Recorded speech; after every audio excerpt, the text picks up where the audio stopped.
The month of October last year marked the beginning of what would become a channel almost entirely dedicated to the Deathwatch faction. Back then, I had just completed my first infiltrator model with LEDs as part of my upcoming Spectre's kill team. This, combined with the much anticipated release of the Deathwatch supplement on the 31st of October, finally resulted in the creation of the SwissHammer channel in early November 2020. Fast forward to today, almost a year later, having just reached the 800 subscribers mark, what better opportunity to thank you guys for your support and participation on the channel. To mark this anniversary of both the channel as well as the Deathwatch supplement, I figured it would be a great moment to first look at a few channel statistics, then do a flashback to what happened to the Deathwatch over the course of this last year, before concluding with a quick outlook on the upcoming months. Welcome to SwissHammer, your channel for modeling in Warhammer 40k.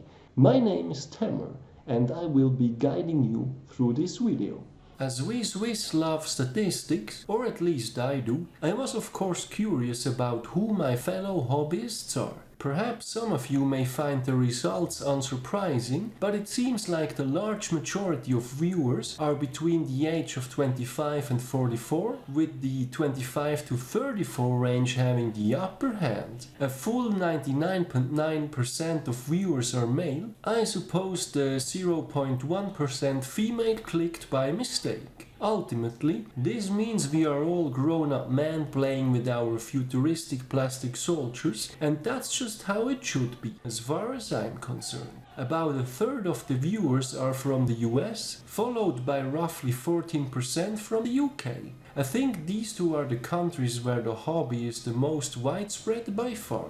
Though I was surprised to see that Germany is up there at roughly 6% of viewers as well. Guys, if you thought my English accent is difficult to deal with, trust me when I say that my German would be even worse. Then finally, only about a third of the views is from subscribers. The stats have been moving steadily towards more of a 40-60 distribution, which is great, and knowing full well that it's most likely subscribers watching these particular videos, I'm still going to say it. On a small channel like this, basically every sub, every comment, like and so on helps immensely. Or in case you are watching regularly and are not a subscriber, consider dropping me a comment with a hint or two about what would sway you for good. Now enough of the advertising. To wrap up this first part, thank you guys for the support, looking forward to another year.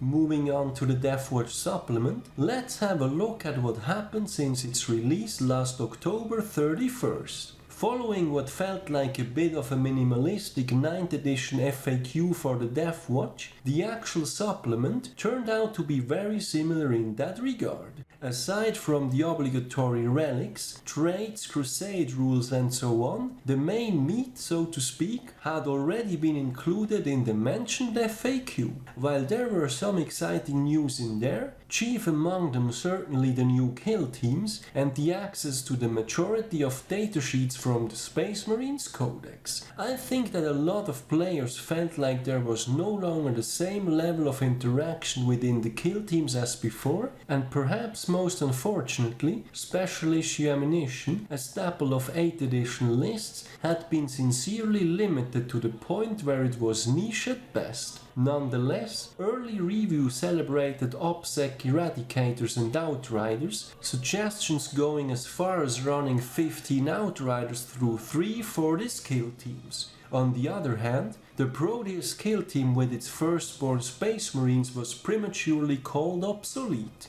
To give credit where credit is due, I think that several reviewers also acknowledged the complexity of the supplement, and that it would most likely take a while to figure out the best combos. This was one of the main motivations for me to look into making the guide to the Kill Team series. Starting off in 2021, Deathwatch had poor initial win rates, though many of those lists were pretty much 8th edition leftovers that effectively got worse with the new supplement. What certainly didn't help either was that the base troops for the Indomitor kill team, the heavy intercessors, were unavailable for months. What I would refer to as the high gate basically saw them first being released through the kill team Pariah Nexus box in March, and it would take until May, more than half a year after the release of the supplement, before they were being made available as a separate box. GW, what have you done? Ironically, perhaps it was this unavailability of the heavy intercessors that further facilitated the move back to the Proteus kill teams, in combination with dreadnoughts no less. As much as we would have wanted more synergy within some of the kill teams, it turned out that we do have a great many synergies with the walking coffins. John Lennon certainly proved that point when he accomplished the first GT win with Deathwatch in June.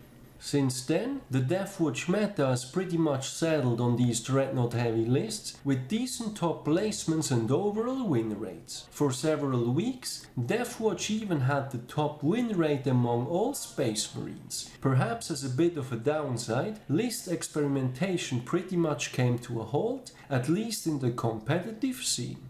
But then finally, Warzone Octarius Book 1 Rising Tide dropped the Deathwatch Army of Renown almost as a surprise. There was a surprising lack of previews, apart from some Deathwatch models having shown on a Warhammer community picture or two. While the actual competitiveness of this kill team strike force has yet to be established, I dare saying that overall, the Deathwatch community is digging into this new content with great enthusiasm. All in all, I would say that it has certainly been an interesting year for Deathwatch. Then finally, a quick outlook on the upcoming months. With the freshly released Army of Renown, I'm looking forward to seeing things progress from there. I'm certainly going to experiment with it, and I'm eager to see what other people come up with as well. Furthermore, I will be keeping an eye on the tournament scene as usual, combined with datasheet reviews, beginner's guides, list building, and all else Deathwatch related as you guys know it. Deathwatch aside, I'm closely following Warhammer Plus, the Black Templar supplement, and the Sisters of Battle, which are my main interests aside from the Xenos Hunters. For the actual modeling, I have a few more LED projects lined up. For the first time in ages,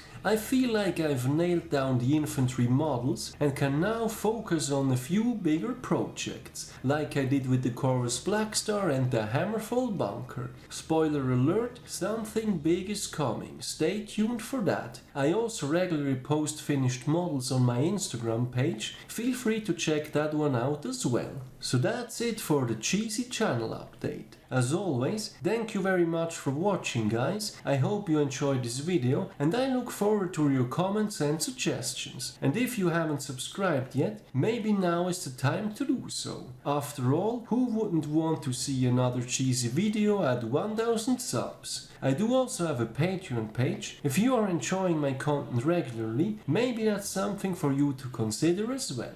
Thank you again guys and see you next time.